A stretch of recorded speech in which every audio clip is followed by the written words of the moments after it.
जय जगन्नाथ पिलाने आसीगला selected long question जदि पिलाने ए क्वेश्चन को मिस करिवे ताहले आपनकर मिनिमम 10 मार्क जा अछि बा 15 मार्क भाबी नंतु से भितरु कमी जीवो केमिति कहले आपनकर जदि ए लॉन्ग क्वेश्चन आसिला ना ताहले आपण माने 8 मार्क पाई जिवे एवं तस्तो ए भितरु जेमिति हेले भी 5 मार्क रे थुआ या बिकज पिलाने बारंबार यही आसुअछि एग्जाम रे समस्ते जानथिबे एवं यह कॉम्पिटिटिव एग्जाम रे पचार थाए एवं तास्तो यह 2 मार्क रे पचारिबो ही पचारिबो एवं तास्तो 1 मार्क रे थुआ देखिबा पूरा शॉर्टली देखिबा वीडियो प्लाने लंबा हबो बिकज लंबा करबा नै कोन पाई कोले प्लाने पॉइंट ही अधिका अछि प्लाने पॉइंट ही अधिका अछि बा लंबा अछि लॉन्ग क्वेश्चन टिके पूरा शॉर्टली देखिबा जहाँ टाइम अच्छी से टाइम बंची यह हूँ प्लाने history minor paper 2 history minor paper 2 unit 1 रु देखु long question discuss on Vardhaman Mahavir life philosophy and Jainism यही पचारे लिखे एवं ता सहित discuss on Mahavir life philosophy and teachings जहाँ कह जाए वर्धमान महावीर को जीवनी और जैन धर्म संपर्क प्रीचिंग्स टीचिंग जहाँ अच्छे देखि नि प्रीचिंग टीचिंग ए भितरे लेख बोली कह देखा किंबा एठार आ गोटे लेखागला महावीर को जीवनी और वाणी संपर्क आलोचना कर बा discuss on Mahavir life philosophy and teachings ए भितरे ए लास्ट जा प्लान क्वेश्चन से क्वेश्चन ही पचार था जीवनी एवं सहित वाणी पूरा शॉर्टली देखा एवं गौतम बुद्ध सहित पूरा सेम अच्छी प्लान टिके एपट सेपट अच्छी 100% बा 90% सेम अच्छी देखा पूरा शॉर्टली देखा जो मानकर एग्जाम अच्छी देखि नियंतु एवं जो मानकर एग्जाम नाही आगु अच्छी से माने भी देखि नियंतु आपण एग्जाम बेस्ट टू बेस्ट हो minor paper history Vardhaman Mahavir थिले तांकर ना अछि वर्धमान महावीर बा वर्धमान महावीर थिले जैन धर्म चतुर्विंशतम तथा शेष तीर्थ बा 24 पिलान चतुर्विंश में 24 बा लास्ट रो जे थिले तांके थिले महावीर 24तम तीर्थ थिले एवं 23तम के थिले बारंबार पचार थाई पार्श्वनाथ प्रचारित जैन धर्म संस्कार साधन करी ताकू एक निर्दिष्ट ऐतिहासिक भित्तिभूमि उपर प्रतिष्ठा करथिले सबु जगह लिखा जाइछि देखंतु बाल्य जीवन और विवाह वर्धमान महावीर ख्रीष्टपूर्व 540 रे उत्तर बिहार अंतर्गत वैशाली निकटस्थ कुंद ग्राम रे जन्म ग्रहण करथिले केउठार कहले 540 मसीहा रे ख्रीष्टपूर्व 540 मसीहा रे बिहार जाऊँ गोटे राज्य प्लाने बिहार जमीक ओडिशा गोटे राज्य ठीक से परी बिहार एवं आपण जानी थे प्लाने ओडिशा बिहार एक थिला ओडिशा बिहार प्लाने जहाँ कह जाए जिते कि शासन करते से समय बिहार ओडिशा बोली ना शुणी थे ओडिशा बिहार बा बिहार ओडिशा ना शुणी थे ताको भाग करागला बा स्वाधीन हो गले दुई जन अलग अलग से ओडिशा गला 1936 मसीहा एवं बिहार है 1912 ना के अच्छी प्लाने से दुई जन स्वाधीन हो गले राज्य जाक एवं यह अच्छी प्लाने निकटस्थ कुंद ग्राम जन्म ग्रहण करते पिता नाम सिद्धांत यह पचार था महावीर पिता नाम हूँ सिद्धांत माता नाम है त्रिशिला बाल्य काल वर्धमान राजकीय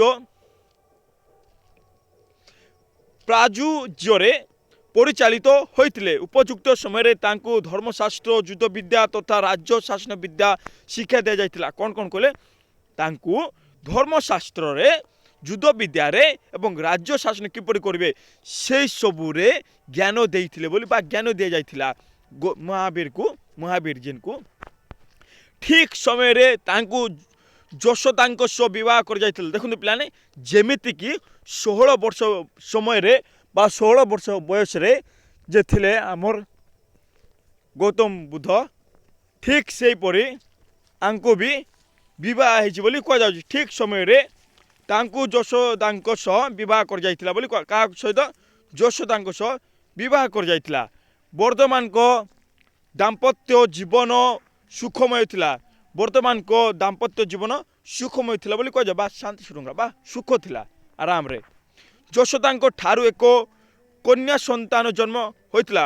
ଯଶୋଦାଙ୍କ ଠାରୁ ଗୋଟିଏ କନ୍ୟା ସନ୍ତାନ ବା ଝିଅ ଜନ୍ମ ହୋଇଥିଲା ବୋଲି କୁହାଯାଉଛି। ତାର ନାମ ହେଲା ପ୍ରିୟଦର୍ଶିନୀ ବା ଅନଜ। ପ୍ରିୟଦର୍ଶିନୀ ବା ଅନଜ, ତାଙ୍କ ନାଁ ହେଉଛି ପ୍ରିୟଦର୍ଶିନୀ ବା ଅନଜ। ଧନ ବିଳାସ ବ୍ୟସନ ତାଙ୍କୁ ପ୍ରଲୋଭିତ କରିପାରିଥିଲା ନାହିଁ। ଏସବୁ ତାଙ୍କୁ କିଛି ଆକର୍ଷଣ କରିପାରିନଥିଲା ବୋଲି କୁହାଯାଉଛି। ପିତା ସିଦ୍ଧାର୍ଥ ଓ ମାତା ତ୍ରିଶିଳାଙ୍କ ମୃତ୍ୟୁ ତାଙ୍କ ମନରେ ଗଭୀର ରେଖାପାତ କଲା ବା ତାଙ୍କ ମଲା ପରେ ତାଙ୍କ ଗଭୀର ପ୍ରଭାବ ପଡ଼ିଲା ବୋଲି କୁହାଯାଉଛି। ସଂସାର କ୍ଷଣ ଭଗୁରତା ସମ୍ପର୍କରେ ସେ ସଚେତନ ହେଲେ। ଜନ୍ମ ଓ ମୃତ୍ୟୁର ରହସ୍ୟ ଜାଣିବା ପାଇଁ କିପରି ମଲେ, କିପରି ଜନ୍ମ ହେଲେ, ଏହା କିପରି ହେଉଛି, ତାହାର ରହସ୍ୟ କ'ଣ, ସେସବୁ ଜାଣିବା ପାଇଁ ସେ ବ୍ୟାକୁଳ ହୋଇଉଠିଲେ ବୋଲି କୁହାଯାଉଛି। ବା ସତ୍ୟର ସନ୍ଧାନ ପାଇଁ ସେ ଗୃହ ତ୍ୟାଗର ଚିନ୍ତା ମନ ଭିତରେ ଆଣିଲେ। ବା ସତ୍ୟ କେଉଁଠାରେ ଅଛି, ସେଇ ସତ୍ୟ ଖୋଜିବା ପାଇଁ ଘର ଛାଡ଼ି ଗଲେ ବୋଲି କୁହାଯାଏ ବା ଗୃହ ତ୍ୟାଗର ଚିନ୍ତା ମନ ଭିତରେ ଆଣିଲେ। ଜ୍ୟେଷ୍ଠ ଭ୍ରାତାଙ୍କ ନନ୍ଦିବର୍ଦ୍ଧନ ଭାଉଜ ଜ୍ୟେଷ୍ଠୀ ଓ ଗୁରୁଜନ ମାନଙ୍କ ଅନୁମତି ନେଇ ସେ 30 ବର୍ଷ ବୟସରେ ଗୃହ ତ୍ୟାଗ କରିଥିଲେ। କେତେ ବର୍ଷ ବୟସରେ? 30 ବର୍ଷ ବୟସରେ, ପିଲାମାନେ ମନେ ରଖିବେ, ଘର ଛାଡ଼ି ଦେଇଥିଲେ ବୋଲି କୁହାଯାଉଛି ବା ସନ୍ନ୍ୟାସୀ ବ୍ରତ ଆପଣେଇଥିଲେ। ନେକ୍ସଟ ପୁରା ଜଲ୍ଦି ଦେଖିବା। କୁନ୍ଦ ଗ୍ରାମ ପରିତ୍ୟାଗ କରି ଦୀର୍ଘ 12 ବର୍ଷ ବର୍ତ୍ତମାନ ସନ୍ନ୍ୟାସୀ ଜୀବନ ଯାପନ କରିଥିଲେ। କେତେ ବର୍ଷ? 12 ବର୍ଷ ବୟସ ବା 12 ବର୍ଷ ଯାଏଁ ସନ୍ନ୍ୟାସୀ ଧରିଥିଲେ ବା ସନ୍ନ୍ୟାସୀ ଜୀବନ ଯାପନ କରିଥିଲେ ବା ଜୀବନ ବିତାଉଥିଲେ। କଠୋର ଆତ୍ମସଂଯମରେ ନିମ୍ନଗ୍ନ ହେଲେ। ସେ ନିଜର ଦେହ ପ୍ରତି ଆଦୌ ଯତ୍ନ ନେଉନଥିଲେ। ନିଜର ଦେହ ପ୍ରତି ତାଙ୍କେ କିଛି ଯତ୍ନ ନେଉନଥିଲେ। ଯେମିତିକି ଆଜିକାଲିର ବା ଆଜିକାଲି ଯେମିତିକି ଏକ୍ଜାମ୍ପଲ୍ ସହିତ ପିଲାମାନେ କିଛି ଏମିତି ସେମିତି ନାହିଁ। ଏକ୍ଜାମ୍ପଲ୍ ସହିତ ଆଜିକାଲି ସମୟରେ ଫ୍ୟାସନ୍ ଚାଲିଛି, ପୁରା ଭିଆଇପି ମାନେ ପିନ୍ଧି ଥାଉଛନ୍ତି। ଠିକ୍ ସେହିପରି ତାଙ୍କେ କିଛି ଯତ୍ନ ନେଉନଥିଲେ ବୋଲି କୁହାଯାଉଛି। ବିଭିନ୍ନ ସ୍ଥାନ ଭ୍ରମଣ କରିବା ସମୟରେ ଲୋକମାନେ ଉପହାସ କରିବା ସହ ତାଙ୍କୁ ପାଗଳ ବିବେଚନା କଲେ। ସମସ୍ତେ ଜାଣିଥିବେ ଏମିତି ଦେହରେ ଦେଖିକରି ପିଲାମାନେ ଲୋକମାନେ ତାକୁ ପଥରରେ ମାରିଛନ୍ତି। ଦେଖନ୍ତୁ ଲେଖା ବି ଥିବ, ପଥରରେ ମାରିଥିଲେ, ଦୌଡ଼େଇଥିଲେ ବୋଲି କୁହାଯାଉଛି। ଏବଂ ପାଗଳ ବିବେଚନା କରିଥିଲେ ବା ବାୟା ବୋଲି ତାକୁ ଧରିଥିଲେ। ମହାବୀରକୁ ଢେଲା ପଥର ଦେଖନ୍ତୁ ଆସିଗଲା, ଦେଖନ୍ତୁ ଆସି ବି ଗଲା। ଢେଲା ପଥର ତାଙ୍କ ଉପରକୁ ନିକ୍ଷେପ କଲେ ଏବଂ ପଥର ମାରିଥିଲେ ବୋଲି କୁହାଯାଉଛି। ସେ କିନ୍ତୁ ଥିଲେ ନିର୍ବିକାର ଇତିହାସରେ ଏ ପ୍ରକାର କ୍ଲେଶମୟ ଏବଂ କଠୋର ସାଧନାର ଦୃଷ୍ଟାନ୍ତ ଏକାନ୍ତ ବିରଳ। ଏହି ସମୟରେ ସେ ମାଖି ଖୋଲି ପୁତ୍ର ନାମକ ଜଣେ ସନ୍ନ୍ୟାସୀଙ୍କ ସଂସ୍ପର୍ଶରେ ଆସିଥିଲେ। ତାର ନାଁ ହେଉଛି ମାଖି ଖୋଲି ପୁତ୍ର ନାମକ ଗୋଟିଏ ସନ୍ନ୍ୟାସୀଙ୍କ ସଂସ୍ପର୍ଶରେ ଆସିଥିଲେ।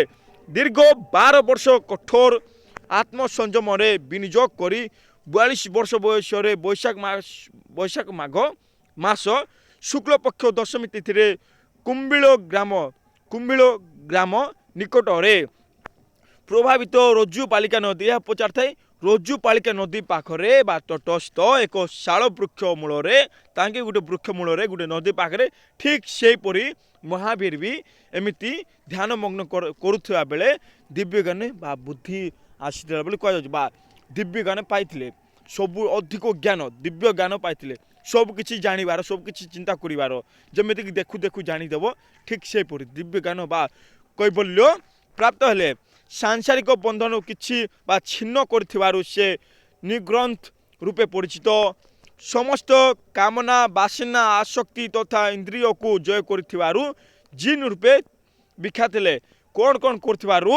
କାମନା ବାସନା ଆସକ୍ତି ଏଇସବୁ ଇନ୍ଦ୍ରିୟକୁ ଜୟ କରିଥିବାରୁ ତାଙ୍କେ ହେଇଗଲେ ଜିନ୍ ରୂପରେ ପରିଚିତ ବୋଲି କୁହାଯାଏ। ମହାବୀର ତାଙ୍କେ ଜିନ୍ ରୂପରେ ପରିଚିତ। ନେକ୍ସଟ, ତାଙ୍କ ଦ୍ୱାରା ପ୍ରଚାରିତ ଧର୍ମ ଜୈନ ଧର୍ମ ରୂପେ ନାମିତ ହେଲା। ତାଙ୍କ ଦ୍ୱାରା ପ୍ରଚାରିତ ଧର୍ମ ଜୈନ ଧର୍ମ ରୂପେ ନାମିତ ହେଲା ବୋଲି କୁହାଯାଉଛି। ସେ ଦିବ୍ୟଜ୍ଞାନ ଲାଭ କରି ପ୍ରଥମେ ମଗଧର ରାଜଧାନୀ ରାଜଗୃହ ସନ୍ନିକଟ ବିପୁଳ ଚୋଳ ଠାରେ 11 ଜଣ ବ୍ରାହ୍ମଣଙ୍କୁ ଜୈନ ଧର୍ମରେ ଦୀକ୍ଷିତ କଲେ। ଯେତେବେଳେ କି ତାଙ୍କେ ଦିବ୍ୟଜ୍ଞାନ ପାଇଲେ, ଠିକ୍ ତାପରେ ପିଲାଟେ ରାଜଧାନୀ ମଗଧର ରାଜଧାନୀ ଯାଉଛି, ତା ରାଜଗୃହ ପାଖରେ विपुल चोल ठारे 11 जन ब्राह्मण को लेकिना जैन धर्म दीक्षित कले बोली कह जाउची। दीर्घ 30 वर्ष काल मगध अवंती बैशाली अंग चंपा मिथिला एवं ए क्वेश्चन पिलाने मिस करेंगे ना जदि गोटे लंग क्वेश्चन आपन पढ़ुଛନ୍ତି ताले पिलाने आपन को सबु जाक कंप्लीट जीवो कोन पाए कहले पिलाने ए भितरु सबु जाक आसीबो कोन पाए मगध रे एमिति शासन होतिला अवंत रे एमिति थिला बैशाली रे एमिति थिले राजा पूरा शक्तिशाली अंग एमिति थिला सेमिति थिला ए भितरु पिलाने बुले केन्द्रिकना पचार थाए मिथिला एवं जेते सबु राजा माने जेते सब शासन करथिले से सबको ना ए भितरु आसीबो पिलाने क्यों जगह शासन करथिले भारत क्यों जगह किना शासन करथिले सबु जगह आसीबो सेतमे पिलाने मिस करिवे नाइ गोटे लोक क्वेश्चन पढ़ी नियंतु ता होची षोडश महाजन श्रीबस्ती रे जैन धर्म प्रचार करी ख्रीष्टपूर्व 448 रे विवाहर पाबा ठारे बिहार पाबा ठारे मृत्युवरण करथिले केबे कहले 14 बा 468 रे पिलाने ख्रीष्टपूर्व 468 रे बिहार पाबा ठारे मृत्युवरण करथिले। जिन धर्मवाणी धर्ममान महावीर शुद्ध पुत जीवन धारण पाए 3टी नीतिर प्रचार करथिले। 3टी नीति कौन कौन देखिया एक होला सद विश्वास राइट फेथ सद ज्ञान राइट नॉलेज सद कर्म राइट एक्शन। जैन धर्मर एक 3टी नीति को त्रिरत्न कह जाए क्या कहले ये सब अच्छी जहाँ 3टी ताकू ही त्रिरत्न कह जाए। एथि सो जीवन को नीतिमय करने से 5 उपदेश देते 5टी उपदेश देते या मन रखे बारंबार पचार अहिंसा हिंसा करवा ना सत्य सब सत्य कहवा आस्ते ओ अपरिग्रह और ब्रह्मचर्य ब्रह्मचर्य मीन्स ब्रह्मचर्य पालन करवा जहाँ कह जाए पिलाने शक्तिशाली जहाँ कह जाए ब्रह्म को ब्रह्मचर्य को बोली कह जाए बा मेडिटेशन करवा ब्रह्मचर्य बा मेडिटेशन करवा पूरा जी मात्रा ब्रह्मचर्य बा मेडिटेशन बारंबार करवा ताहा कह जाउची एही उपदेश पंच महाव्रत 5 व्यूज रूपे परिचित। महावीर को जैन धर्मर 3 गोटी नीति गुड़िक सरल थिला से जीव तत्व अजीव तत्व कर्मवाद आत्मार परमात्मा रे विलीन निर्माण सद्वाद अहिंसा रे विश्वास करथिले एवं ईश्वर अस्तित्वर अवमानना बा ईश्वर मान को विश्वास करनथिले बोली कह जाउची बा वेद को अस्वीकार करथिले ब्राह्मण मानक प्राधान्य को अस्वीकार करथिले एवं तेस्ट ब्राह्मण मानक प्राधान्य जाथिला ताकू अस्वीकार बा ग्रहण करनथिले। जीव तत्व देखिबा महावीर जीव तत्व उपरे गुरुत्व आरोप करथिले से जीव नेक्स्ट जीव अजीब संपर्क वर्णना करछंती मनुष्यर 2टी जीवन यथा स्थूल और अमर स्थूल अर्थात वस्तुवादी जीवन मरणशील जी कि जन्म नहीं से तो मरब ही और चिरंतर एवं अजीव बा सूक्ष्म जीवन हेउची आत्मा जे कि आत्मा केबे मरे ना पिलाने आत्मा केबे मरब ना से होची आत्मा आत्मा के मरब ना मीन्स अमर अमर आत्मा देखु शरीर मरी जाए कौन पे कहले शरीर मरी जाए एवं तार आत्मा आउ गोटे आत्मा रे बा आउ गोटे शरीर जाए कि ना परिवर्तन होता है कह जाउची आपण जेमिति कर्म करेंगे ठीक से परी आपण को आत्मा जीव आपण जेमिति कर्म करेंगे ठीक से परी आपण को आत्मा आ गोटे शरीर रे प्रवेश करिवो। देखो पिलाने मन रखे आपण भल कर्म करेंगे एगेन जाए मनुष्यर जन्म हे मनुष्य जन्म बहुत कष्ट बारंबार मिलिब ना ए कथा को मन रखिए मनुष्यर जन्म बारंबार मिली न थाए बहुत बहुत से पिलाने आपण जिते सब पिलान थांती मृत्युवरण कर मरवा दरकार ना वन्स टाइम ह्यूमन लाइफ पिलाने मन रखिए आउ आसब ना नॉट कम बैक पिलाने मन रखिए मनुष्यर जीवन आउ आसब ना गला से आपण एमिति कर्म करंतु कि आपण को ऊपर जा लेखा हे ता सत सत थिबो बा सत थिबो एवं आपण मिछरु बा पापरु 80-90% सत कर्म करथिबे 10% तो किछि हेई भी थिबो छाड़ दो 10% 90% करि नंतु पिलाने 90% आराम रे। नेक्स्ट देखिबा अजीवत्व महावीर को तांको धर्मवाणी रे अजीवत्व संपर्क वर्णना करछंती अजीव तत्व 5टी उपादान को नहीं गठित ଯଥା ଧର୍ମ ଅଧର୍ମ କାଳ ଆକାଶ ଓ ପଦଗୁଳ। ଧର୍ମ ଗତିର ପ୍ରତୀକ, ଅଧର୍ମ ସ୍ଥାଣୁ ତତ୍ତ୍ୱକୁ ପରିଚାଳନା କରେ। ଆକାଶ ଶୂନ୍ୟ ତାର ପ୍ରତି କାଳ ସମୟରେ ନିୟନ୍ତ୍ରଣ। ପଦଗୋଳ ବସ୍ତୁର ନିୟମ ନିର୍ଦ୍ଧାରକ। କର୍ମବାଦ କର୍ମଫଳ ଓ ତା ସହିତ ପୁନର୍ଜନ୍ମ ଉପରେ ମହାବୀର ଗୁରୁତ୍ୱାରୋପ କରିଥିଲେ। ତାଙ୍କ ମତରେ ପ୍ରତ୍ୟେକ ମନୁଷ୍ୟକୁ ନିଜର କର୍ମଫଳ ଏବେ ଜଷ୍ଟ କଲି ଯେମିତି କର୍ମ କରିବ। ଯଦି ଆପଣମାନେ ପାଠ ପଢ଼ିବେ ତାହେଲେ ଆପଣମାନେ ସକ୍ସେସ୍ ତ ହେଇଯିବେ। ଦେଖନ୍ତୁ ପିଲାମାନେ ଗୋଟେ କଥା ମନେ ରଖନ୍ତୁ, ଆପଣ ପାଠରେ କର୍ମ କରିବେ ନା। କର୍ମ ମିନ୍ସ କାମ। କାମ ଆପଣ କ'ଣ କରୁଛନ୍ତି? ଯଦି ଆପଣମାନେ ଠକିବେ ନା ତାହେଲେ ଏକ୍ଜାମ ଆପଣଙ୍କୁ ଠକିଦେବ, ଭଗବାନ ଲେଖିଦେବେ ନାହିଁ। ସେଥିପାଇଁ ଯେ ଥିଲେ ମହାବୀର ହଉ ବା ଗୌତମ ବୁଦ୍ଧ ଭଗବାନ ଉପରେ ବିଶ୍ୱାସ କରିନାହାନ୍ତି। ଯଦି ମହାବୀର ବା ଗୌତମ ବୁଦ୍ଧ ଭଗବାନଙ୍କ ଉପରେ ଏମିତି ଥିବେ ନା ବା ଏମିତି ଥିଲେ ନା, ତାଙ୍କେ ଏମିତି ଦିବ୍ୟ ଜ୍ଞାନ ପାଇନଥାନ୍ତେ। କେତେ କଷ୍ଟରେ ତାଙ୍କୁ ପାଇଲେ, ସବୁକୁ ଛାଡ଼ିଦେଲେ। ଦେଖନ୍ତୁ ପିଲାମାନେ ସବୁକୁ ଛାଡ଼ିଲେ ଦେନ୍ ଯାଇକିନା ତାଙ୍କର କର୍ମ ଯେମିତି ହେଲା ଠିକ୍ ସେହିପରି ତାଙ୍କେ ଦିବ୍ୟ ଜ୍ଞାନ ପାଇଲେ। ଠିକ୍ ସେହିପରି ଆପଣଙ୍କୁ ବି ସେ କର୍ମ କରିବାର ଅଛି। ଯଦି ଆପଣ କର୍ମ ଆପଣ ଯେତିକି ପାଠ ପଢ଼ିବେ ସେତିକି ହିସାବରେ ଆପଣଙ୍କର ମାର୍କ ଆସିବ, ତାହା ହିଁ ଠିକ୍ ପିଲାମାନେ। ନେକ୍ସଟ, ଆତ୍ମାର ପରମାତ୍ମା ସହ ମିଳନ। ଆତ୍ମା ହେଉଛି ଜୀବନର ଆଧାର। ଏହା ପଦାର୍ଥ ସଂସ୍ପର୍ଶରେ ଆସିବା ଫଳରେ ସଂସ୍ଗର ବା ସଂଗର ହେତୁ ଦୁଃଖ ହୋଇଥାଏ। ସଂସର୍ଗ ହେତୁ ଦୁଃଖ ଭୋଗ କରିଥାଏ। ଫଳରେ ଜୀବ ଆତ୍ମାକୁ ବହନ କରି ବାରମ୍ବାର ଜନ୍ମ ଲାଭ କରିଥାଏ। ଆତ୍ମାର ମୂଳ ଲକ୍ଷ୍ୟ ହେଉଛି କର୍ମବନ୍ଧନରୁ ମୁକ୍ତି ପାଇବା ଓ ପରମାତ୍ମାରେ ବିଲୀନ ହେବା, ଅର୍ଥାତ୍ ମୋକ୍ଷ ପ୍ରାପ୍ତି। କେବଳ ଜ୍ଞାନ ଓ ଧ୍ୟାନ ଦ୍ୱାରା ମନୁଷ୍ୟ ଏହା ଲାଭ କରିଥାଏ। ଦେଖନ୍ତୁ ଏବେ ଜଷ୍ଟ କହିଲି ଜ୍ଞାନ ଥିବ ଏବଂ ଧ୍ୟାନ ଥିବ। ମେଡିଟେସନ୍ ଧ୍ୟାନ, ଜ୍ଞାନ ଧ୍ୟାନ ଦ୍ୱାରା ହିଁ ମନୁଷ୍ୟ ଲାଭ କରିଥାଏ ବୋଲି କୁହାଯାଉଛି। ନିର୍ମାଣ କରିବା, ନିର୍ମାଣ କ'ଣ ଦେଖିବା। ଆତ୍ମାର କର୍ମ ବନ୍ଧନରୁ ମୁକ୍ତିକୁ ଜୈନ ଧର୍ମ ନିର୍ମାଣ ରୂପେ ବର୍ଣ୍ଣନା କରିଛି। ଆତ୍ମାକୁ ଆଲୋକିତ ବିଶୁଦ୍ଧ ଓ ଶାଶ୍ୱତ କରିଥାଏ। ଆତ୍ମିକ ଅଂଶ ଆତ୍ମା ସ୍ୱୟଂ ସ୍ୱରୂପରେ ପ୍ରଚଳିତ ହେବାକୁ ସିଦ୍ଧଶୀଳା କୁହାଯାଏ। ଆତ୍ମାର ଲକ୍ଷ୍ୟ ପରମାତ୍ମାରେ ଲୀନ ହେବା, ତଦ୍ୱାରା ପୁନର୍ଜନ୍ମ ହୁଏ ନାହିଁ। ଯଦି ଆତ୍ମା ପରମାତ୍ମାରେ ଲୀନ ହୁଏ ତାହେଲେ ସିଏ ଆଉ ଥରେ ଜନ୍ମ ହୁଏ ନାହିଁ। ଠିକ୍ ସେହିପରି ଯେମିତି ଆପଣ ଭଲ କର୍ମ କରିବେ ତାହେଲେ ସ୍ୱର୍ଗକୁ ଯିବେ, ସ୍ୱର୍ଗକୁ ଗଲା ପରେ ଆଉ ଥରେ ଆପଣ ଜନ୍ମ ହେବେ ନାହିଁ। ତାହା କୁହାଯାଉଛି ସ୍ୱର୍ଗ ଗଲେ ଆରାମରେ ରହିବେ, ତଦ୍ୱାରା ପୁନର୍ଜନ୍ମ ହୁଏ ନାହିଁ ବୋଲି କୁହାଯାଉଛି। ସେ ନିର୍ମାଣ ପ୍ରାପ୍ତ ହୋଇଥାଏ। ସାତବାଦ, ଜୈନ ଧର୍ମ ସାତବାଦ ଥିଓରି ଅଫ ମେ ବି ଉପରେ ବିଶ୍ୱାସ କରେ। କୌଣସି ଏକ ପଦାର୍ଥ ସମ୍ପର୍କିତ ପ୍ରଶ୍ନ କେବଳ ଗୋଟିଏ ଉତ୍ତରରେ ସୀମାବଦ୍ଧ ନୁହେଁ। ଆତ୍ମା ଅଛି କି? ଏହି ପ୍ରଶ୍ନର ଉତ୍ତରରେ 7ଗୋଟି ସମ୍ଭାବ୍ୟ ଦେଖାଦିଏ। ଆତ୍ମା ଅଛି କି ବୋଲି ଚେକ୍ କରାଯାଉଛି। ଯଥା ସାଦି ଅସ୍ତି, ସାଦ ନାସ୍ତି, ସାଦ ଅସ୍ତି ନାସ୍ତି, ସାଦ ଅବକ୍ତବ୍ୟମ୍, ସାଦ ଅସ୍ତି ଅବକ୍ତବ୍ୟମତ୍, ସାଦ ନାସ୍ତି ଅବକ୍ତବ୍ୟମତ୍, ସାଦ ଅସ୍ତି ନାସ୍ତି ଅବକ୍ତବ୍ୟମତ୍। ନେକ୍ସଟ, ଅହିଂସା। ଅହିଂସାର ପ୍ରବକ୍ତା ହେଉଛନ୍ତି ମହାବୀର। ତାଙ୍କ ବାଣୀ ଥିଲା ଅହିଂସା ପରମ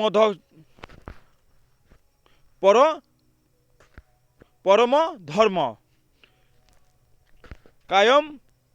କାୟମନ୍ ବାକ୍ୟରେ ସେ ଅହିଂସା ଆଚରଣ କରିବା ପାଇଁ ଉପଦେଶ ପ୍ରଦାନ କରିଥିଲେ। ତାଙ୍କ ମତରେ ଉଭୟ ଜଡ଼ ଓ ଚେତନାର ଜୀବନ ଅଛି। ସେମାନଙ୍କୁ ଆଘାତ ଦେଲେ ସେମାନେ ଯନ୍ତ୍ରଣା ଅନୁଭବ କରିଥାନ୍ତି। ଯଦି ସେମାନଙ୍କୁ ଦୁଃଖ ଦିଏ ତାହେଲେ ଯନ୍ତ୍ରଣା ଫିଲ୍ କରିଥାନ୍ତି। ଜୈନ ଧର୍ମ ଅହିଂସା ନୀତିକୁ ପାଳନ କରନ୍ତି। ଉଦାହରଣ ସ୍ୱରୂପ ହେଲା ଯେ ଜୈନ ଧର୍ମାବଲମ୍ବୀ ମାନେ ଯେଉଁମାନେ ଧର୍ମ ଗ୍ରହଣ କରିଥିଲେ ସେମାନେ ରାତ୍ରରେ ପ୍ରଦୀପ ଏଠାରେ ସହଜରେ କହିଦେଉଛି, କିଛି ଦରକାର ନାହିଁ ପଢ଼ିବା ପାଇଁ। ଦେଖନ୍ତୁ ଯେଉଁମାନେ ଜୈନ ଧର୍ମରେ ଯାଉଥିଲେ ଲୋକମାନେ ବା ମହାବୀର ବି ତା ସହିତ ଯାଉଛନ୍ତି ମହାବୀର ବି, ସେଇମାନେ ରାତିରେ ଦୀପ ଲଗାଉନଥିଲେ। କ'ଣ ପାଇଁ କହିଲେ? ପାଟିରେ କପଡ଼ା ବା ନାକରେ କପଡ଼ା ବାନ୍ଧୁଥିଲେ, ଯାହାକୁ କି ସେ ପୋକ ମାଛି ମାନେ ଧ୍ୟାନ କଲାବେଳେ ସେ ଭିତରେ ଆସିଯିବ। ଯଦି ଆସିଯାଏ ପାଟି ଭିତରେ ବା ନାକ ଭିତରେ ପଶିଯାଏ ତାହେଲେ ସେଇ ପୋକମଣ୍ଡର ବା ସେଇ ଜୀବମଣ୍ଡର ମୃତ୍ୟୁବରଣ ହେବ ଏବଂ ତାହା ଦେଖି ଯନ୍ତ୍ରଣା ଫିଲ୍ ହେବ। ସେଥିପାଇଁ ତାଙ୍କେ ଏମିତି କରୁଥିଲେ ବୋଲି କୁହାଯାଉଛି ପୁରା ସର୍ଟରେ। ନେକ୍ସଟ, ଜୈନ ଧର୍ମାବଲମ୍ବୀଙ୍କ ମତରେ ହିଂସା ଦ୍ୱେଷ ମନୁଷ୍ୟକୁ ବର୍ବର କରିଥାଏ। ମାନବିକତା ସ୍ନେହର ସମାରୋହରେ ମନୁଷ୍ୟ ଆନନ୍ଦ ପାଏ। ପଶୁ ବଳିକୁ ସେ ଘୃଣା କରୁଥିଲେ। ଯଦି ସ୍ରଷ୍ଟା ସୃଷ୍ଟି କରିଛନ୍ତି ମନୁଷ୍ୟ ପଶୁ ପକ୍ଷୀ, ତେବେ କ'ଣ ବଳିକୁ ସେ ଚାହାନ୍ତି କି? ଏଣୁ ଅହିଂସା ଉପରେ ଗୁରୁତ୍ୱ ପ୍ରଦାନ କରିଛନ୍ତି ଜୈନ ଧର୍ମାବଲମ୍ବୀମାନେ। ଈଶ୍ୱର ଓ ବେଦ ଉପରେ ଅନାସ୍ଥା ପ୍ରସ୍ତାବ। ଈଶ୍ୱର ଏବଂ ବେଦ ଉପରେ ବିଶ୍ୱାସ ନାହିଁ। ମହାବୀର ହିନ୍ଦୁ ଧର୍ମରେ ଥିବା କଠୋର ନିୟମକୁ ସ୍ୱୀକାର କରୁନଥିଲେ। ଈଶ୍ୱରଙ୍କ ଅସ୍ତିତ୍ୱ ବିଷୟରେ ସେ ନୀରବ। ସେ ବେଦକୁ ସ୍ୱୀକାର କରୁନଥିଲେ। ସେ ମୂର୍ତ୍ତି ପୂଜା, ଜାତି ପ୍ରଥା, ଜଟିଳ ପୂଜା ପଦ୍ଧତି, ଯାଗ ଯଜ୍ଞ, ବଳି ପ୍ରଥା ବିରୋଧରେ ସ୍ୱର ଉତ୍ତୋଳନ କରି ବ୍ରାହ୍ମଣ୍ୟ ଧର୍ମର କଳୁଷିତ ଚିନ୍ତାଧାରା ପରିପ୍ରକାଶ କରିଥିଲେ। ଏସବୁ ଦୃଷ୍ଟିକୋଣ ବା ନେଗେଟିଭ୍ ହିସାବରେ ଦେଖିଥିଲେ। ଏସବୁ ଦରକାର ନାହିଁ, ଏସବୁ ଅନ୍ଧବିଶ୍ୱାସ ବୋଲି କୁହାଯାଉଛି। ଏସବୁ ଦୃଷ୍ଟିକୋଣରୁ ବିଚାର କଲେ ଜଣାଯାଏ ଯେ ଜୈନ ଧର୍ମ ଥିଲା ଏକ ସଂସ୍କାରମୂଳକ ହିନ୍ଦୁ ଧର୍ମ ବା ସୁଧାର କରିବା, ହିନ୍ଦୁ ଧର୍ମକୁ ସୁଧାର କରିବା ମୂଳକ ବୋଲି କୁହାଯାଇଥାଏ। ହିନ୍ଦୁ ଧର୍ମକୁ ସୁଧାର କରିବା କ'ଣ ପାଇଁ କହିଲେ, ଏସବୁ ଜାଗାରେ ପିଲାମାନେ ସବୁ ଯାକ ନେଗେଟିଭ୍, ସେସବୁ ମିଛର କହିକିନା ସବୁ ଯାକ ଲୁଟୁଥିଲେ। ସେଥିପାଇଁ ନେଗେଟିଭ୍ ହିସାବରେ ଧରିଥିଲେ। ସେମାନେ ବ୍ରାହ୍ମଣମାନଙ୍କ ପ୍ରାଧାନ୍ୟକୁ ସ୍ୱୀକାର କରୁନଥିଲେ। ଧର୍ମ ଅତି ସରଳ, ଏଥିରେ ଜାତିର ଆବଶ୍ୟକତା ନାହିଁ। ସମାଜରେ ସଂସ୍କାର ଆଣିବା ପାଇଁ ଜୈନ ଧର୍ମ ସତ୍ୟ ଯେପରି ଉଦ୍ଦିଷ୍ଟ ଥିଲା ଜଣାଯାଏ। A.M. ଗାଣ୍ଟାଙ୍ଗେଙ୍କ ମତରେ ଜୈନିଜିମ୍ is thus a moral code rather than a religion in the modern western sense of the term। Jain ଧର୍ମର ପ୍ରସାର ଓ ପ୍ରଚାର। ମହାବୀରଙ୍କ ପ୍ରଚାରିତ ଜୈନ ଧର୍ମ ଥିଲା ଅତ୍ୟନ୍ତ ସରଳ। ମାଗଧୀ କେଉଁ ଭାଷାରେ କହିଲେ, ମାଗଧୀ ବା ପ୍ରକୃତି ଭାଷା ଯାହାକୁ କୁହାଯାଇଥାଏ। ମାଗଧୀ ପ୍ରକୃତି ତଥା ଅପଭ୍ରଂଶ, ଯାହାକୁ ପିଲାମାନେ ସବୁ ଜାଗାରେ ବୁଝିପାରିବେ ବୋଲି କୁହାଯାଉଛି। ଭାଷା ତାଙ୍କ ଧର୍ମବାଣୀ ପ୍ରଚାରିତ ହୋଇଥିଲା। ଜୈନ ଧର୍ମ ବାଣୀ ଲୋକମାନଙ୍କ କଥିତ ଭାଷାରେ ବର୍ଣ୍ଣନା କରାଯାଇଥିବାରୁ ଏହା ବିଶେଷ ଆଦୃତ ଲାଭ କରିଥିଲା। ଜୈନ ଧର୍ମରେ ଅହିଂସା, ପଞ୍ଚୟାମ ବ୍ରତ ସାଧନାକୁ ଗୁରୁତ୍ୱ ପ୍ରଦାନ କରାଯାଇଥିଲା। ଏଣୁ ଏହି ଧର୍ମକୁ ଲୋକେ ସାଦରେ ଗ୍ରହଣ କରିଥିଲେ। ଜୈନ ଧର୍ମ ଆଦୃତ ହେବାର କାରଣ ହେଉଛି ବର୍ଦ୍ଧମାନ ମହାବୀରଙ୍କ ବଳିଷ୍ଠ ବ୍ୟକ୍ତିତ୍ୱ। ଅନ୍ୟ ଏକ କାରଣ ହେଲା ଏହି ଧର୍ମ ରାଜାମାନଙ୍କ ପୃଷ୍ଠପୋଷକତା ହାସଲ କରିପାରିଥିଲା। ଉଦାହରଣ, ଅଜାତଶତ୍ରୁ, ଚନ୍ଦ୍ରଗୁପ୍ତ ମୌର୍ଯ୍ୟ, ଖାରବେଳ ଏହି ଧର୍ମ ଗ୍ରହଣ କରିଥିଲେ। କିଏ କହିଲେ, ଅଜାତଶତ୍ରୁ, ଚନ୍ଦ୍ରଗୁପ୍ତ ମୌର୍ଯ୍ୟ, ଖାରବେଳ ଏହିସବୁ ଧର୍ମ ଗ୍ରହଣ କରିଥିଲେ। ଏହି ଧର୍ମ ସାମାଜିକ ପରମ୍ପରା ସହ ଜଡ଼ିତ ଥିବା ଯୋଗୁଁ ବିଶେଷ ଆଦୃତ ହୋଇପାରିଥିଲା। ପରବର୍ତ୍ତୀ ସମୟରେ ଜୈନ ଧର୍ମର ପ୍ରଚାର ଓ ପ୍ରସାର କଳା ସ୍ଥାପତ୍ୟର ସମୃଦ୍ଧି କ୍ଷେତ୍ରରେ ଯଥେଷ୍ଟ ଗୁରୁତ୍ୱପୂର୍ଣ୍ଣ ଭୂମିକା ଗ୍ରହଣ କରିଥିଲା। ପରବର୍ତ୍ତୀ ସମୟରେ ଏହି ଧର୍ମାବଲମ୍ବୀମାନେ ଦୁଇଟି ଗୋଷ୍ଠୀରେ ବିଭକ୍ତ ହେଲେ, ଯଥା ଦିଗମ୍ବର ଓ ଶ୍ୱେତାମ୍ବର। ଶେଷରେ ଦିଗମ୍ବର ଏବଂ ଶ୍ୱେତାମ୍ବର। ଜିନ୍ ଧର୍ମର ସରଳ ଓ ନିଷ୍ଠାପର ଜୀବନ ବିନ୍ୟାସ, ଅହିଂସା ଓ ଭାତୃଭାବ ଆଜି ବି ସମସ୍ତ ଭାରତୀୟମାନଙ୍କ ମନରେ ଏକ ଉଦ୍ଦୀପନା ଜାଗୃତ କରିଛି। ଏହି ଏକବିଂଶ ଶତାବ୍ଦୀରେ ମଧ୍ୟ ଜୈନ ଧର୍ମ ତାର ଗୌରବ ବଜାୟ ରଖିପାରିଛି। ଏହା ଥିଲା ପିଲାମାନେ selected long question history minor paper 2 unit 1। ଦେଖି ନିଅନ୍ତୁ ପିଲାମାନେ, ଏହାକୁ ମିସ୍ କରନ୍ତୁ ନାହିଁ। ଯଦି ପିଲାମାନେ ମିସ୍ କରିବେ ତାହେଲେ ଆପଣଙ୍କର ମାର୍କ କମିଯିବ। ପ୍ରଥମରୁ ଶେଷ ପର୍ଯ୍ୟନ୍ତ ଦେଖନ୍ତୁ ଏବଂ ତା ସହିତ ଆପଣ ଫ୍ରେଣ୍ଡସ୍କୁ ଅଧିକରୁ ଅଧିକ ସେୟାର କରନ୍ତୁ। ଯଦି ପିଲାମାନେ ଏହି ଭିଡ଼ିଓ ଆପଣ ଅଧିକରୁ ଅଧିକ ସେୟାର କରିବେ ତାହେଲେ ମୋତେ ପ୍ରାଉଡ଼ ଫିଲ୍ ହେବ। ଯଦି ପିଲାମାନେ ଆପଣ ଅଧିକରୁ ଅଧିକ ସେୟାର କରିବେ ତାହେଲେ ମୋତେ ପ୍ରାଉଡ଼ ଫିଲ୍ ହେବ। ସେଥିପାଇଁ ପିଲାମାନେ ଆପଣଙ୍କ ଫ୍ରେଣ୍ଡସ୍କୁ ଅଧିକରୁ ଅଧିକ ସେୟାର କରନ୍ତୁ। ଜୟ ଜଗନ୍ନାଥ।